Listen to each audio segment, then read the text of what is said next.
इस कानून का मकसद था कि धर्म स्थलों की सुरक्षा करना और उनका संरक्षण करना, लेकिन देश के हालात बदले, फिरका परस्त ताकतें हावी हुई और जो कानून संसद ने पारित करा था, फिरका परस्त ताकत जब बदली तो लोअर कोर्ट ने भी उसमें फैसला देना शुरू कर दिया।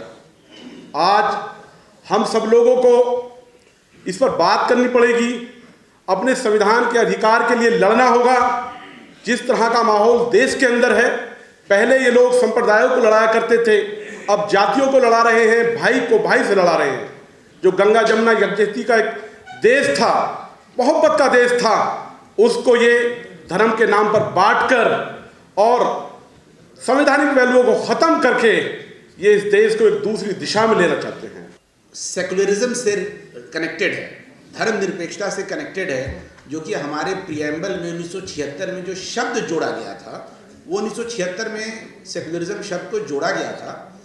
मगर इसकी जो भावना थी, जो मूल भावना थी धर्मनिरपेक्षता की, आज़ादी की, वो संविधान में हमेशा से मौजूद रही थी। 13 दिसंबर 1946 को पंडित जवाहरलाल नेहरू ने ऑब्जेक्टिव रेजोल्यूशन पेश किया संविधान सभा में। उसमें जो आज की जो वास्तविक जो आज का जो संविधान है, उसमें liberty of thought, expression, belief, faith and worship लिखा हुआ है। पंडित जी ने जो पेश किया वो वहाँ पर freedom of expression, belief, faith and worship था। इतना चेंज भर हुआ। Liberty of thought, expression, belief, faith and worship हमेशा से रहा है, भारत के संविधान की प्रस्तावना का एक मूल पार्ट रहा है। अभी हाल के दिनों में आपने सुना होगा कि एक पिटीशन 2020 में पड़ी थी, जिसका अभी फैसला 25 नवंबर 2024 को चीफ जस्टिस ऑफ इंडिया की बेंच ने उस पर किया। उसमें जो इंसर्शन था 42वें संशोधन के बाद 1976 में जो सेकुलर शब्द जोड़ा गया, उस जोड़ने को, सेकुलरिज्म और सोशलिज्म को यहाँ पे चैलेंज किया गया था।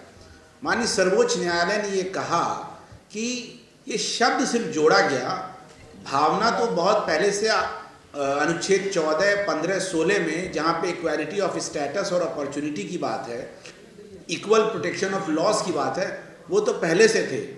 25, 26, 27 एक्ट 28 में संविधान के जो 25, 26, 27, 28 अनुच्छेद हैं, उसमें ऑलरेडी धर्म की स्वतंत्रता है, freedom of practice, profess and propagation की। उसके बाद 29 और 30 में माइनॉरिटी एजुकेशनल इंस्टीट्यूशंस को ऑलरेडी एडमिनिस्टर और मैनेज करने का अधिकार दिया हुआ है। तो मूल भावना पहले से मौजूद थी, इसको लीगलाइज किया गया, शब्द को जोड़ा गया 1976 में, सेकुलरिज्म शब्द को।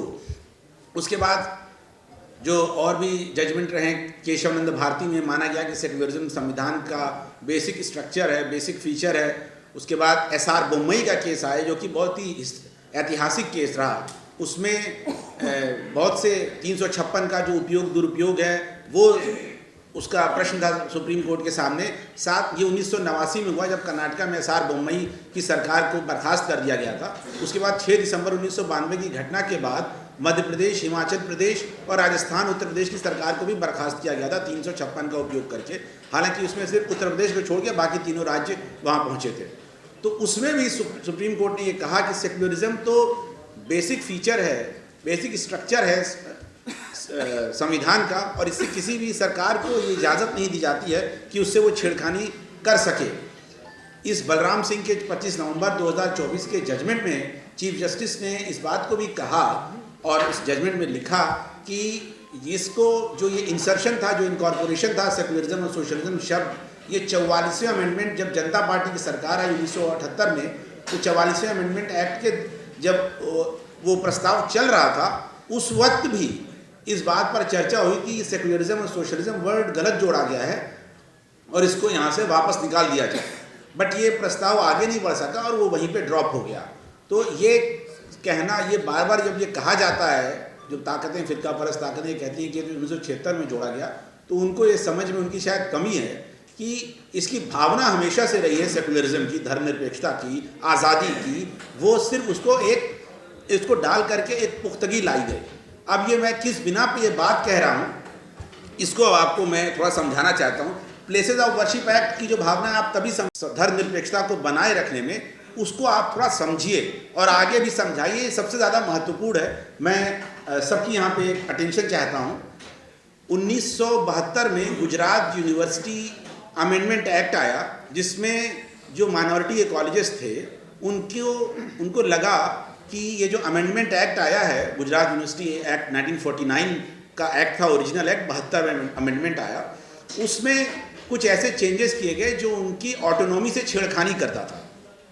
सेंट जेवियर्स कॉलेज अहमदाबाद ने इसमें लीड लिया और सुप्रीम कोर्ट में डायरेक्ट रिट पिटीशन फाइल किया अपने आर्टिकल 30 के अधिकारों के हनन को आगे रखते हुए। सर्वोच्च न्यायालय का ये जजमेंट मुझे लगता है कि हर लॉ स्कूल में और हर जगह पढ़ाया जाना चाहिए और बताया समझाना चाहिए। इस तरह के जलसों में उसकी बात होनी चाहिए कि सेक्युलरिज्म का कॉन्सेप्ट है क्या।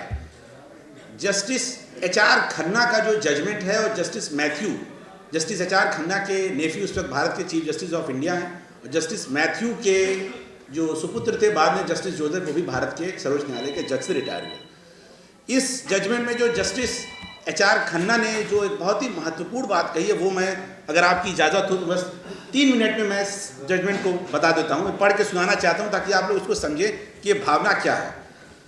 The object of, justice Khanna का जजमेंट है, the object of articles 25 to 30 was to preserve the rights of religious and linguistic minorities, to place them on a secure pedestal and withdraw them from vicissitudes of political controversy. These provisions enshrined a befitting place to minorities in the constitution of the country whose greatest son, Mahatma Gandhi की बात हो रही है, had laid down his life for the protection of the minorities. As long as the constitution stands as it is today, no tampering with those rights can be countenanced. Any attempt to do so would be not only an act of breach of faith, it would be constitutionally impermissible and liable to be struck down by the courts. Lower court के जजेस ने, lower benches ने ऐसे cases लिए। और हाल फिलहाल में आप संभल का वाकया लीजिए। संभल में जिस तरह का माहौल क्रिएट किया गया, ये भारत के लिए, भारतवासियों के लिए बहुत शुभ नहीं है। तो इंसाफ पसंद लोगों के लिए मैं ये बात कहूँगा कि हम कहें बात दलीलों से तो रद्द होती है, हम कहें बात दलीलों से तो रद्द होती है, उनके होठों की खामोशी भी सनद होती है, और कुछ न कहने से भी छिन जाता है एजाज़ सुखन, और खामोश रहने से जालिम की मदद होती है।